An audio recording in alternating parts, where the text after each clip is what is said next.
تو اپنے جتنے متعلقین ہیں جن سے کچھ اونچ نیچ ہے، کوئی اونچ نیچ ہے، اللہ کے لیے ان سے معافی تلافی کر کے جائے. خالق کا حق بھی ادا کرنا، اس سے بھی معافی مانگنا، مخلوق کے ساتھ بھی اپنا معاملہ صاف کر کے جائے. کسی کا حق اپنے ذمے نہ لے کے جائے، سب سے اپنا معاملہ صاف کر کے، اپنا دل سب کے لیے صاف کر کے جائے، اللہ کے لیے معاف کر کے جائیں. آپ کا جھک جانا ہی آپ کی بلندی ہے، آپ کی معافی مانگنا ہی آپ کی بلند کرداری ہے، آپ کی تواضع ہی آپ کی بڑائی ہے. اس میں شرمانے کی بات نہیں، یہ سعادت کی بات ہے. کسی سے معافی مانگ لینا، غلطی سے غلطی کا اقرار اور اعتراف کر لینا، یہ بڑا پن ہے. یہ موقع اچھا ہے، اللہ نے بڑا موقع دیا ہے.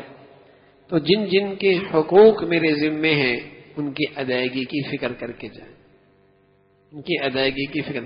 کسی کا یہ ہو گئی، بس اوقات لوگ اٹھتے بیٹھتے ساتھ ہیں، ہوتا ہے، لیکن ہمت نہیں ہوتی ان سے معافی مانگنے کی. تو یہ کہتے بھائی کہا سنا معاف کر دوں، بھائی میرا کہا سنا معاف کر دوں، ٹھیک ہے نا. اب تو میسج بھی کر سکتے ہیں اپنے جاننے والوں کو، بھائی میرا کہا سنا معاف کر دینا. تو یہ آپ کا معافی مانگ لینا دل سے، یہ بھی کافی، ٹھیک ہے نا. کوئی معاف کرے نہ کرے وہ اس کا معاملہ ہے، آپ معافی مانگ لیں، آپ اپنا دل صاف کر لیں.